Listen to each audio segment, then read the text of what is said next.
Greetings, fellow travelers, vagrants, explorers, etc., and welcome to Episode 3 of the Retro Wildlands. My name is Nomad, and this is my gaming podcast where I like to share my thoughts and experiences with the retro game I used to play back when I was younger, or maybe a modern game I've played recently. Thank you very much for taking the time to listen to the show today. I really appreciate you spending some time with me as I nerd out on the video games that I love. On today's episode of the Retro Wildlands, we're talking about a game I have to imagine most people have played or at the very least have heard of. That game is The Legend of Zelda: A Link to the Past on the Super Nintendo. I have to admit though that this game has been a black spot on my gaming resume for quite a while now. I can't remember all the instances, but I've played this game several times over the past 25 years, and I have never completed it. But that black spot has been officially wiped away as I have finally finished A Link to the Past, and I am excited to talk to you about it today. Before we get into the episode proper, I wanted to take a little bit and let you all know what's happening behind the curtain here in the Wildlands. As I record this, I just got back from a vacation to Tennessee with the family, and oddly enough, I didn't give myself much time to game. Although, I did finish A Link to the Past while sitting on my bedroom balcony overlooking some beautiful wilderness, so that was pretty stellar. We got a house literally up on a mountain, and it was glorious. We trailblazed through the woodlands, we went into Gatlinburg and Pigeon Forge, and we played some games together at night while drinking ourselves silly. It was a fantastic time, and if you've never been to Tennessee or that particular area around Pigeon Forge or Gatlinburg, I highly recommend it. It was absolutely beautiful out there, and my family and I had a fantastic time. I posted a few snippets of the trip on social media if anyone's into that sort of thing. You can check out the Retro Wildlands on Twitter and Instagram at Retro Wildlands. And speaking of social media, I was thinking about expanding into Facebook in the near future too. Facebook is where my main personal social media presence is, but I haven't really done anything with it in the last several years. So it's probably time I wipe the dust off and see about bringing the Wildlands into that space, so be on the lookout for that. Other than that, our YouTube channel is now live, and we have a whopping 1 video released as of now, but more are planned in the future. I just don't know when that'll be exactly. If you want to subscribe to the channel so you can be there for the next round of uploads, check us out at Nomad's Retro Wildlands. For now, you can check out my in-depth review of Parasite Eve on the PlayStation. I have a few other videos planned, they just need the final touches on them from an editing perspective, and I just need to make the time to do it. I'm hoping to have a new video up by the time episode 4 of this podcast launches next week, but we'll see what happens. Okay, I think that's all the self-promotion I want to do for this episode, so let's get down to business. Let's talk The Legend of Zelda: A Link to the Past. I find myself in an interesting spot with this game. Most videos I've watched or podcasts I've listened to have had the host talk about this game from memory since they played it and finished it a couple decades ago. I, on the other hand, just finished this over my vacation last week, so it's still fresh in the old noggin. I really hope I can do this game justice for you on the show. I don't think I'll get much pushback from anyone if I call this game a masterpiece, and I know it's a huge deal for some people that grew up playing this game and talking to their friends or siblings about all the secrets they've found or all the experiences that they've had. I never got to have that specific experience being an only child and having very few friends, but maybe I can a little bit while I geek out with you all here on the show. So grab your boomerang, grab some bombs, and the Master Sword. Let's begin our journey to save the land of Hyrule.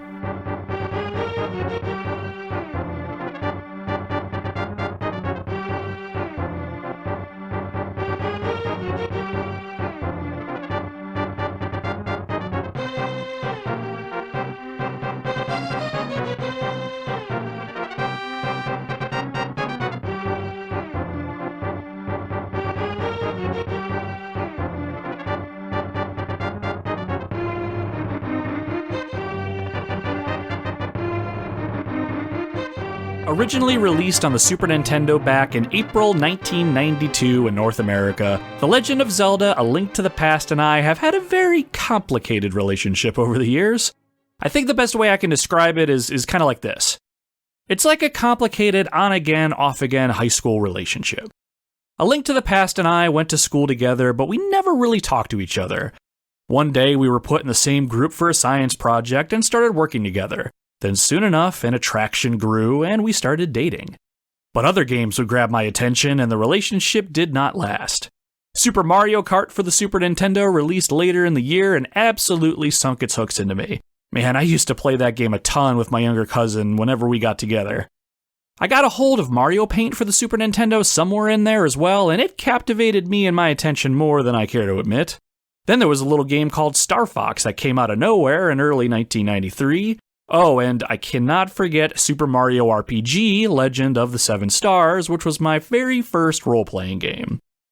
There were other games that would be sprinkled in here and there, but A Link to the Past was left behind for a few years. I'd pick it back up here and there as time went on, though.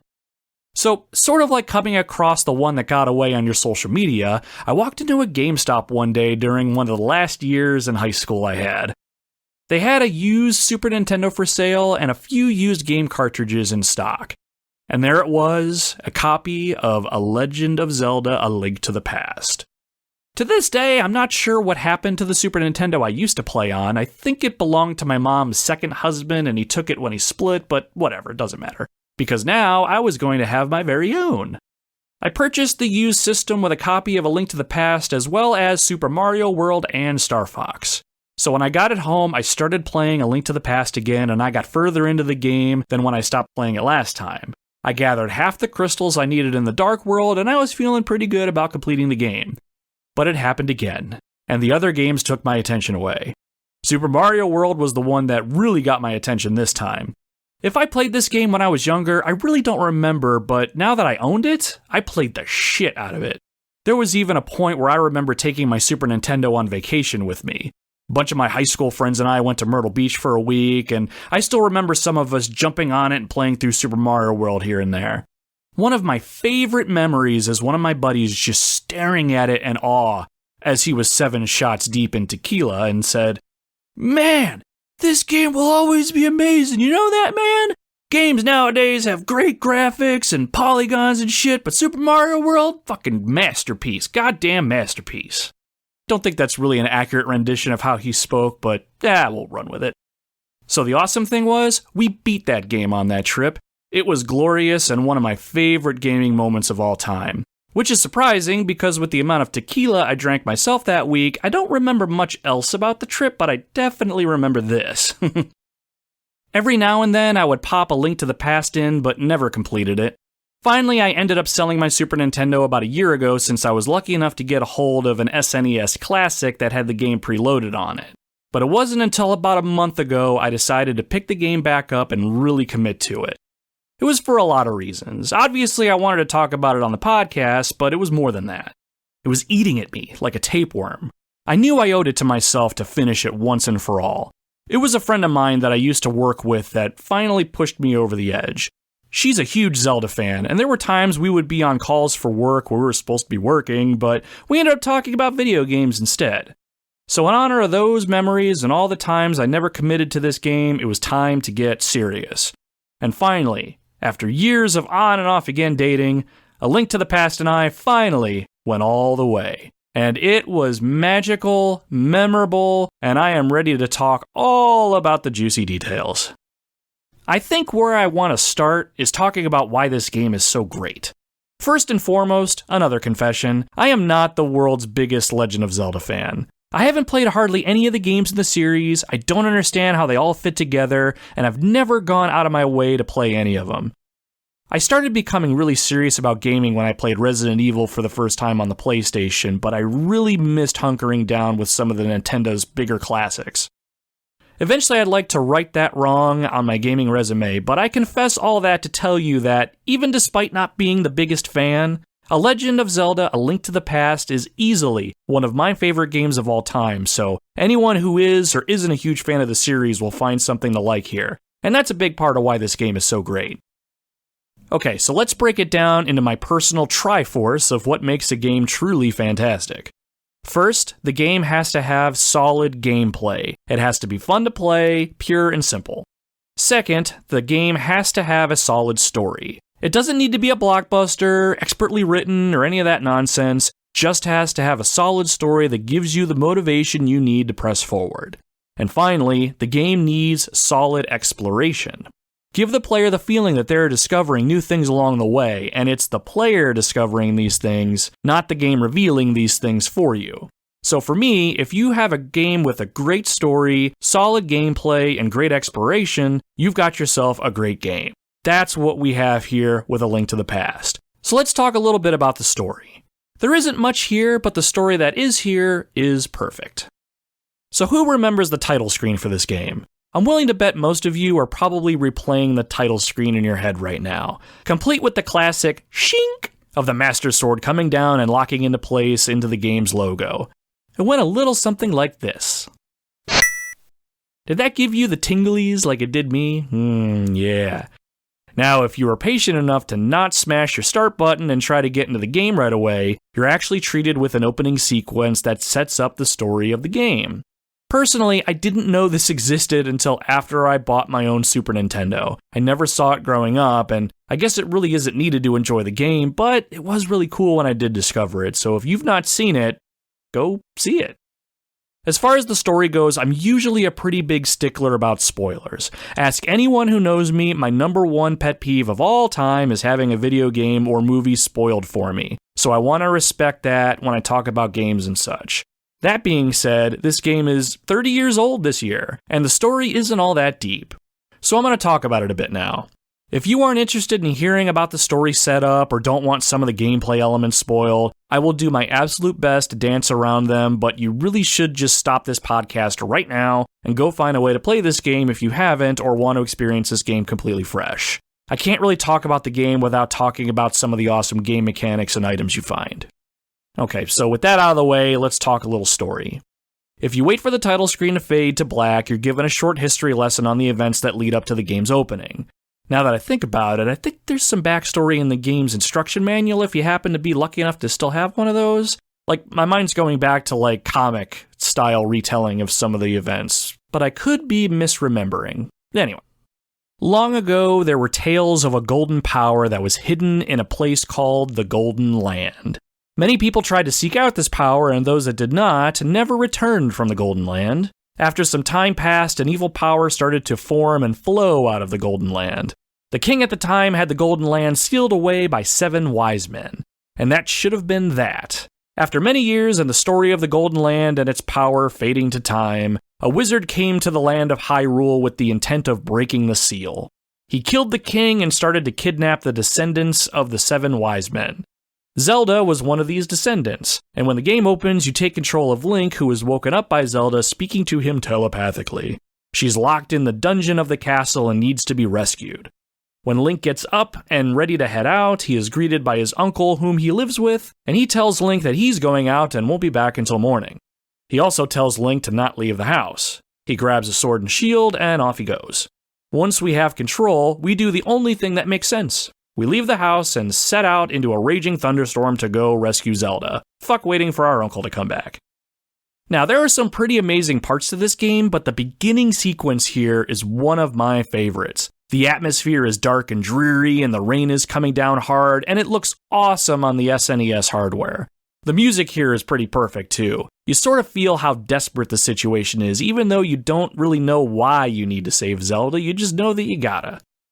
The guards you find turn you away and tell you to go home, but fuck them, you're more resourceful than just going through the front door. Eventually, you find a secret way into the lower levels and come across your uncle who is badly wounded.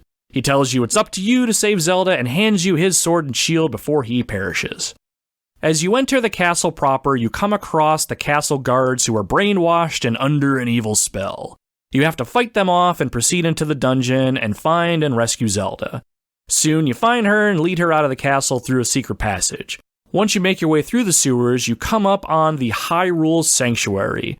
A sage is there and promises to look after Zelda, and he tells you that the evil wizard has enveloped himself and a part of the castle in an evil magic, and it's a magic that can only be dispelled by the Master Sword, and it's Link's destiny to claim the sword hidden deep within the Lost Woods. The sage directs you to a nearby village to seek out an elder who will give you a little bit more information about this awesome quest. From here, the game marks on your map of Hyrule the location of 3 pendants that you need to retrieve in order to be able to obtain the Master Sword. This is where the game more or less really begins. Other than the marks on your map, you aren't really given too much guidance, and it's up to you to explore Hyrule and find the paths and items you need to progress. I absolutely love the opening to this game. It did a fantastic job of setting the stage and getting you invested in the journey. As you play and find more items and get stronger, you really do feel like you're growing along with Link. You start as a timid character fumbling around in the rain to eventually wielding the Master Sword and making many of the game's enemies your bitch by the end. What it continues to do well is how it gets you to that point with maybe the occasional hint here and there or the sporadic clue hidden in plain sight. So that's the story setup. As far as the gameplay goes, it's pretty iconic in its own right. The game is a top-down perspective, so you're looking down on Link from above. You're pretty much free to explore Hyrule however you want, but you're quickly going to discover obstacles in your way that need to be removed so you can move on to other areas of the game, at least until you find the item you need to remove these obstacles. Your main method of attacking enemies is your sword. Your basic attack is a slash attack, but you can hold your B button down to charge up your sword. Once you hear that little chime, you can let go and Link will do a spinning attack that will hit everything around him and do a hell of a lot more damage. It's a technique you should try to master early and often. Other than your sword, you'll come across other items that you can use when you press your Y button. Probably the most useful for me early on was the boomerang. It tended to stun most enemies in place, and if they dropped an item, I could use the boomerang to bring the item to Link, which was pretty neat. As you start collecting these items like the boomerang, a bow and arrow, a magic hammer, and the amazing hookshot, it sort of becomes the reason why you want to explore the world. What drove me nuts sometimes when I was younger was opening up the inventory and seeing all that empty space to slowly be filled with items. The reason it drove me nuts is because I knew each empty space had to have an item that would eventually fit in it, so I needed to find everything the game had to offer. Most items you'll find are rewards found deep in the game's many dungeons. Usually what happens is the item you will find is the one thing you need to move forward in the game. The power gloves, those are a great example. So with those, you can lift up heavy stones that are blocking your path. Other items like the magic hammer are needed to fight the boss in the dungeon it's obtained in. You have to chip away at its mask before you can actually do damage with your sword, and as simple as that sounds, I thought that was revolutionary when I was playing this game when I was younger. Which is another thing I want to talk about with this game, the dungeons. So while you're pretty free to explore Hyrule on the surface, the game really shines when you're diving deep into the dungeons. Every one has more or less the same premise. You need an item inside. Example, one of the pendants you need to get the Master Sword. Each dungeon has a treasure item you need to obtain that will aid you in your quest, and each dungeon has a boss you need to defeat in order to escape the dungeon with the item that you just acquired. It's a simple concept, except each dungeon is sort of a puzzle that needs solving.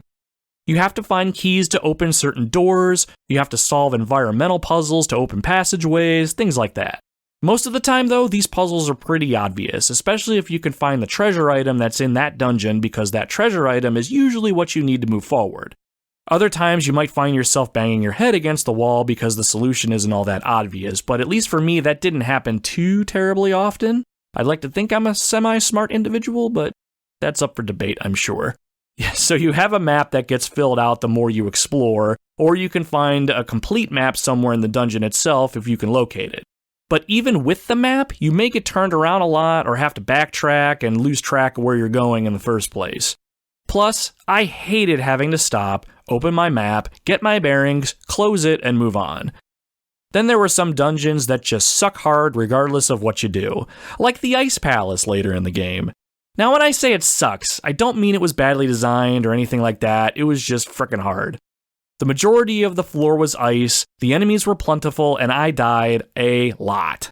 If I didn't get killed by the enemies hopping and sliding around, I'd slide into the many spikes lining the floors or the walls. Or I'd slip and fall into a hole. That was always a fun one.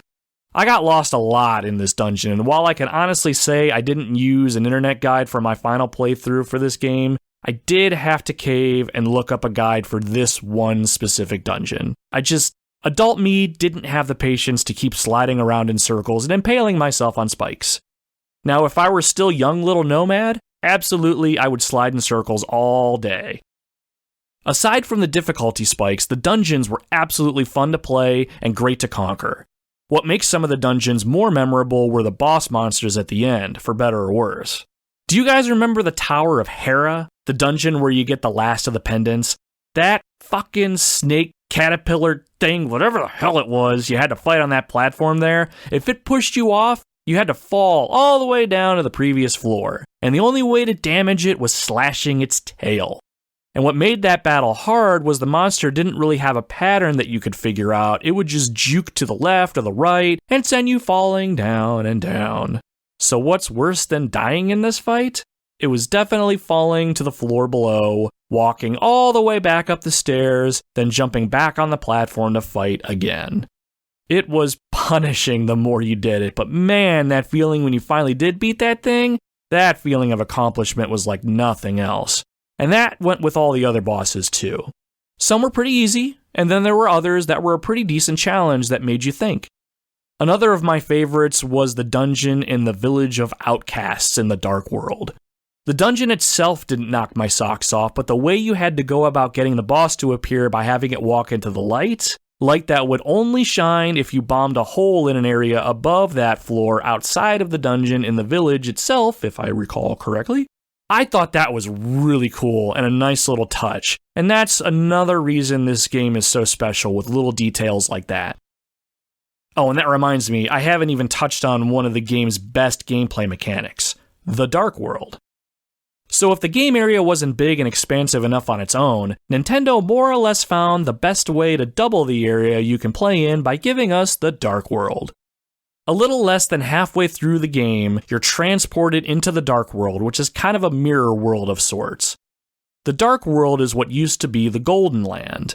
The main gate of Hyrule Castle in the Light World is now a portal to the Dark World, and evil is just spilling out all over the place. As if the game wasn't fun enough, now you get to go to the Dark World.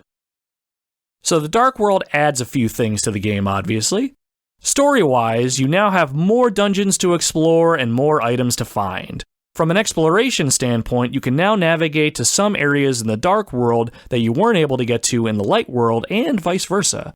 So it's a puzzle in and of itself to navigate between these worlds to get to areas you might not have been able to get access to in order to find more items or treasure. I feel like if I had siblings or friends that played this game when I did when I was a kid, these experiences would have sparked some great playground talk. We didn't have the internet back in the day, obviously, so walkthroughs and item location guides didn't exist in that sense. What you learned, you'd share with a friend, or what you didn't know, you'd hear from them. When I found something like a secret passage behind a wall or a cave hidden underneath a garden, I always felt like I just found the fountain of youth. There was this sense of wonder when I discovered something. Sometimes I might find what I thought was an entrance to somewhere, but it was actually the exit, and I just didn't find the right doorway or passageway yet. And that drove me more nuts, knowing that there was an entrance to a secret area that I haven't found yet. Sometimes items were on a cliff, just out of reach. The magic of exploring the light and the dark worlds was finding ways to get to these places you couldn't reach using what items you had in your possession at the time and a little bit of your wits. I think what stuck out for me about the Dark World, though, was how it was presented. The landscape has changed. Once luscious green fields are now barren, deserts are now dank and dark swamplands, and the music is more menacing, not as carefree as what plays in the Light World. If you remember in the beginning, the story opening mentioned that people long before were looking for the Golden Land and they never returned. You eventually come across some of these people and their forms are changed and they are no longer human. Now, if I remember the story right, those that are now in the Dark World take different forms, and it's dependent on what's in their hearts as people. Since most of the people that were lost in the Golden Land were just selfish bastards looking for the golden power, many of the characters in this world are monsters or scary-looking abominations. Some are a little cuter, a little tamer. Link himself transforms into a rabbit when he first enters the Dark World, and I assume that's to showcase his pure, perhaps timid nature. But it was a really nice piece of detail to do that, and it really speaks to the magic of this world as well as the evil that it's enveloped it. To be able to navigate the Dark World in your true form, you have to come across an item in a previous dungeon called the Moon Pearl, and until you get that, you're pretty defenseless in the Dark World, and it is truly a scary place when you can't defend yourself. So next up, I wanted to highlight some of the items you'll find along the way, because aside from everything else I've talked about up to this point, it's the items themselves that are what make this game great. Now again, I'm not a diehard Zelda fan at all, so I'm making assumptions here, but it's my understanding that many of these items that make their appearance in this game will crop up in other games in the series as well. So the first one I want to talk about, because I like swords so much, is the sword, the Master Sword. You can probably argue that if you play video games in any capacity, Link is a character that is fairly recognizable. Other than his appearance, what solidifies his character are his signature shield, but more so, the Master Sword. It has a very distinct blue hilt, and when I was little, I would have sold my soul to have a Master Sword in real life, even if it was a cheap knockoff replica. What really resonated with me as a kid was the idea that Link was just an average dude that became something legendary, and it was that sword that got him there. The sword wasn't just for fighting, that sword was a symbol of bravery, courage, and wisdom. God, I love that sword. Oh, did any of you ever get a hold of a magazine subscription to Nintendo Power? I know I just went off on a really big tangent, but bear with me here. I don't remember what the issue was, but one had a fold-out poster of the Master Sword in the stone pedestal you find it in-game deep within the Lost Woods. The artwork was just fantastic, and I made it a point to hang it up on my wall in my bedroom as a kid. Unless it got packed away somewhere, I don't know what ultimately happened to it. Although one day I saw it again in a movie, of all things. Again, not to get too far off track, but did anyone happen to catch the movie Ready Player One? Based on a fantastic book of the same name, that poster cropped up there. No spoilers if you haven't seen the movie, but near the end of the movie, you're shown a kid's bedroom and he has a metric shit ton of old pop culture stuff in there. Old retro games, action figures, posters, you name it. And on his wall, to the left of the screen, was that Legend of Zelda poster showing the Master Sword from that specific issue of Nintendo Power. It only flashes on screen twice, I think, but I saw it. I remember jumping up and shouting it out loud when it was being played at my sister-in-law's house, and everyone looked at me like I was an idiot, but I did not care. The kid in that movie may as well have had my poster. I went home and tried looking for my original poster in boxes in the attic, but I never found it. So I jumped on eBay and just happened to find somebody that was selling it. So today, it's hanging in my home office next to a couple Final Fantasy posters and the Orcrist, the sword from The Hobbit that Thorin Oakenshield carries through the Misty Mountains and the Mirkwood in The Hobbit. It was a fantastic gift from my wife, I will say. Moving on from the Master Sword, let's talk about some of the other gems you can find in your adventure. So I mentioned the boomerang already. That one was sort of my bread and butter item for maybe the first third of the game. It was a solid item, reliable like an old 6-shooter. The bow and arrow were another solid choice, but I didn't use them too terribly much. I felt like the arrows flew a little too slow for it to be effective against some enemies, but I gotta admit, I did love that shunk sound of when I did connect with my target or hit a wall. Once you're much later in the game and you get your hands on the silver arrows, this weapon becomes infinitely more powerful and useful. Bombs were pretty cool, but I never really used them to fight battles now that I think about it. I could never get the timing of the fuse right. I felt like it just took too long to run down before the bomb exploded, and I know you can sort of cook them like a grenade and throw them at the enemy at the last second, but I never made them a point to use them in battle. I used them more for opening secret passageways or operating switches I couldn't quite reach. What's another one? Oh, the magic cape. That was pretty cool. I actually never got my hands on the magic cape until I settled in to play this game to completion recently.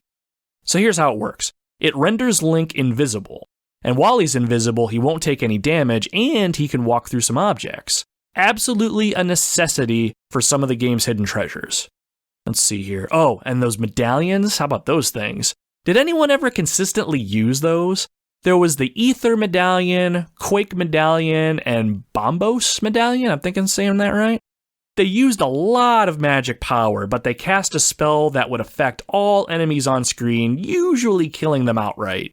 I never used them other than just to see what they did initially, then I would just put them back in my pocket and never bring them out unless I had to. Not really sure why though. But hey, they are pretty gnarly. Oh, and that reminds me, I did use the Ether Medallion to be able to see some invisible floors that are in some of the later dungeons. I found that out on accident. Almost not worth it since it sucks down so much magic power and the floor only flashes on screen for a moment, but it had its uses. Looking back, I was a stickler for my magic points, so I rarely used anything that required them unless absolutely necessary. I think it's because survival horror games trained me to be stingy with limited resources. But now that I'm thinking about it, here's an item that doesn't use any magic. It has incredible reach and it can stun some enemies on contact. I'm sure you all know what I'm talking about already. I am talking about the hookshot. It is the best item in the game and you cannot convince me otherwise. It was absolutely amazing. The biggest thing it can do is attach itself to an object and pull you towards it, allowing you to travel over gaps or just move across the screen really quickly. And like I mentioned, when you hit some enemies, it would stun them, allowing you to chop them into bits with your sword. And if that weren't enough, it can also grab items and drag them to you. Did that enemy over there drop a rupee, but you don't want to walk all the way back to pick it up? Hookshot. Did you cut some bushes down and a piece of heart is just sitting there idle, waiting for you to pick it up, but you've already passed it by? Hookshot. It was such a great item. Like I said, I could be mistaken, but I believe the hookshot shows up in other Zelda games too. There was a point when I played Super Smash Bros. Melee on the GameCube, and I remember Link would use it as one of his throw attacks. At least I'm pretty sure, and I'm not imagining it. Let me think here, what else is there? Oh, the fire and ice rods. They were pretty cool for what they were. I know you had to use them for a couple of the later game bosses, but other than that, I personally did not use them much, because again, magic power, I'm stingy. I used the fire rod here and there though, just to see enemies get caught on fire and writhe in agony before expiring, because we all love fire, right? The bug catching net was neat. You could use it to catch bees and fairies and put them into bottles for later use, because that's what you do with fairies. You stuff them into bottles and let them wait it out. I liked keeping at least one fairy in a bottle if I could. If you die, the fairy will come out of the bottle and revive you with a little bit of health.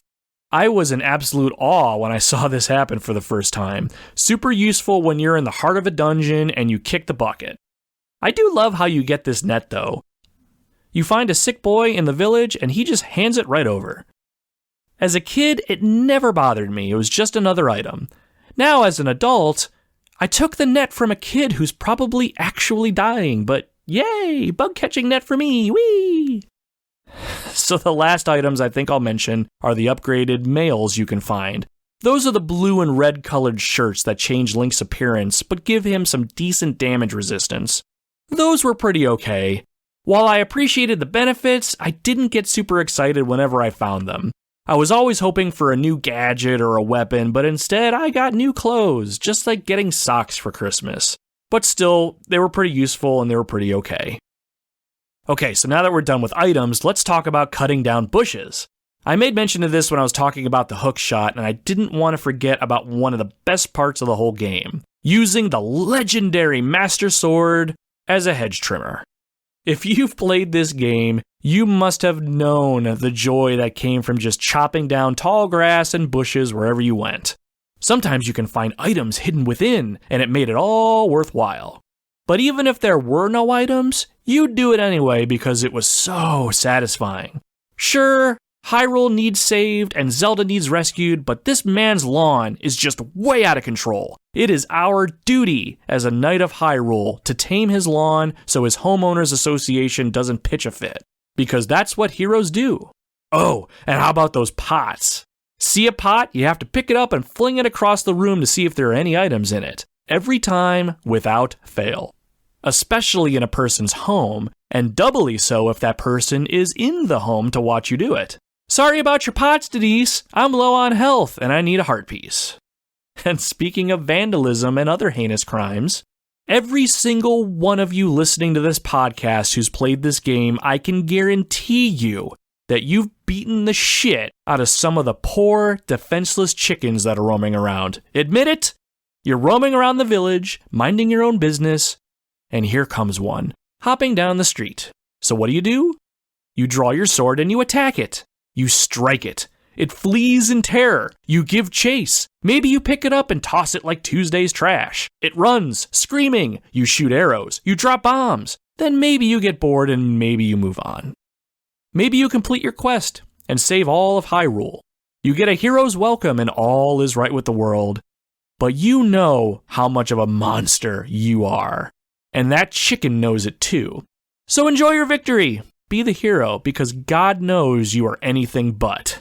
I am not gonna lie, I've beaten my fair share of chickens, but you know what I found out? A friend of mine told me that if you beat on the same chicken too much, a swarm of chickens will come in and actually deal damage to you and potentially kill you. Now, I personally did not beat on a chicken enough to do this on my own, but I found a YouTube video showing it, and it is pretty amazeballs. Really, when I think about it, it's a little touch that the developers really didn't need to put in the game, but I appreciate the fact that they did. Okay, and with that, I think it's time to wind this one down.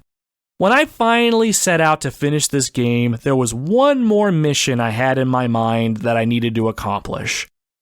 I wanted to see if, by the time I was done playing, I could answer the question, why do so many people love this game, and why is it such a masterpiece?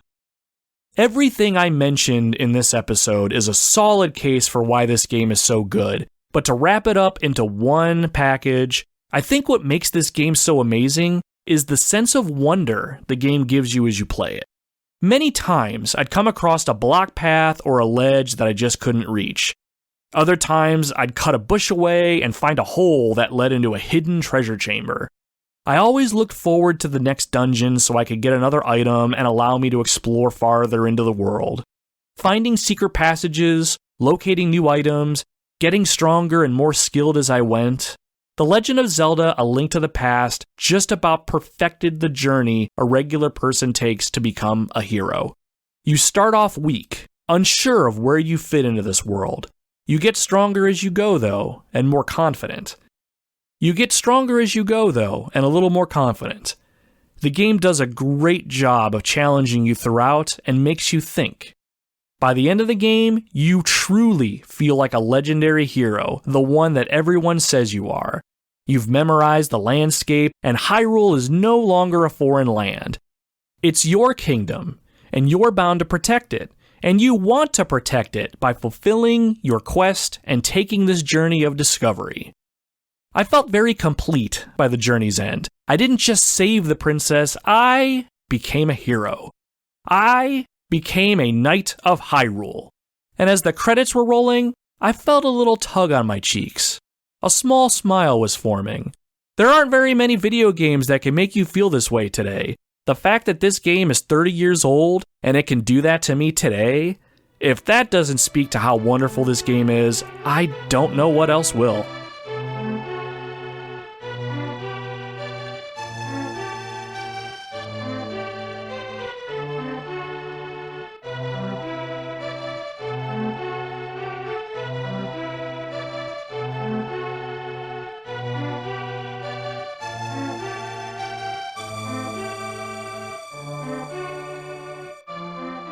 And that does it for The Legend of Zelda: A Link to the Past for the Super Nintendo. Thank you so much for listening to the show. I really do appreciate it. I'm sure there are probably parts of the game I didn't mention that you might have been hoping for, like some of the other items you get, other bosses you fight, or some of the secrets you can find, so I am sorry if I didn't get to the one thing you wanted me to ramble about. I really do hope I did this game some justice, though. It's one of the greatest of all time for a reason, and I'm happy I finally saw it to the end and removed that black spot on my gaming resume. The next question, though, is, where do I go next in my Zelda adventures? I was thinking about going back to where it all started on the original Nintendo, but we'll see. If you have any thoughts of where I should go, you can reach out to me over on Instagram or Twitter. Find me at Retro Wildlands. I'll be back again next week with another episode. We're gonna stick with the Super Nintendo for another week and talk about another great retro game that's reignited a passion within me now that I'm replaying it. It's a time-traveling, side-scrolling beat-em-up starring some of the coolest ninjas around. Until then, my friends, my name is Nomad, and you can find me roaming the Retro Wildlands.